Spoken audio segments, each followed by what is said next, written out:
Print, email, Facebook, Twitter. More. Jane Prentice backed by coalition MPs after pre-selection dumping. Backbencher calls for PM's intervention. Operation Save Jane has kicked off, with outspoken Liberal backbencher Warren Entsch suggesting the Prime Minister intervene to overturn Jane Prentice's pre-selection defeat. On Saturday, Assistant Minister for Disability Services Ms Prentice lost pre-selection for the safe LNP seat of Ryan to Brisbane City Councillor Julian Simmons. It was a comprehensive defeat, 256 to 103, but has sparked a focus on the number of women in the LNP. Mrs Prentice is one of only 3 women representing the LNP in federal parliament from Queensland. Mr Entsch said he was profoundly disappointed and called it a bloody disgrace. "I think it sends a very bad message with regards to women in politics in Queensland," he said. Mr Entsch said he would like the Prime Minister to intervene to have the decision overturned. Mrs Prentice is not publicly pushing to have the pre-selection reversed. She echoed the words former Prime Minister Tony Abbott uttered when he was rolled for the Liberal leadership in 2015. "Shit happens," Mrs Prentice said to ABC journalist Matt Wordsworth in a text message. Health Minister Greg Hunt said he was personally very disappointed about Jane's loss.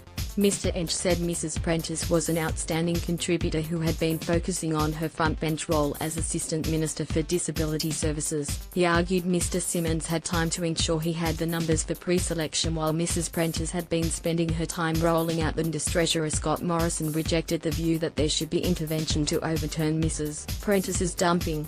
"Canberra shouldn't be messing in the affairs of Queensland. That is not how our party operates," Mr Morrison said.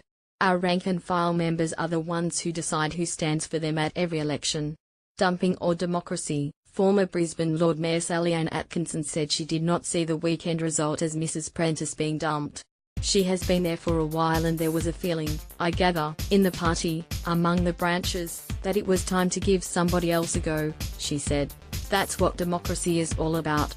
Mrs Atkinson said Mrs Prentice had done a good job. She noted the LNP in Queensland had chosen Amanda Stoker to replace George Brandis in the Senate, which boosted its female representation in the upper house slightly. Queensland LNP parliamentary leader Deb Frecklington expressed disappointment Mrs Prentice had not been re-endorsed, saying the LNP needed to do better to get more women into Parliament. But Ms Frecklington defended the Ryan electorate branch members who voted to replace Ms Prentice with Mr Simmons for the next election. "As a party, we do need to do better. We need to get more women to run in our elections. So that is why I'm mentoring many women who I know will be excellent candidates at next state election," she said. "As a member, I can be disappointed in an outcome, but I'm not going to be a big bully boy and stand over the top of our members." That is exactly what the LNP is all about, giving the grassroots members the right to their say. The LNP is a democratic party. It's something I treasure the most about the LNP, that we give our grassroots members the right to have a say over who our candidates are for either state, local or federal elections.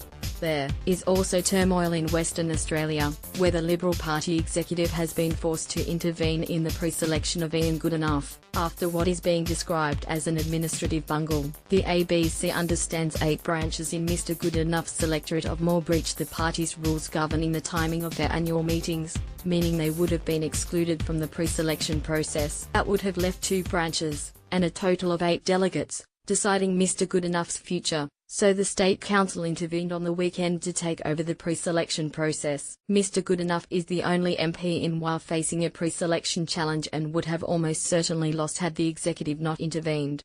Print, email, Facebook.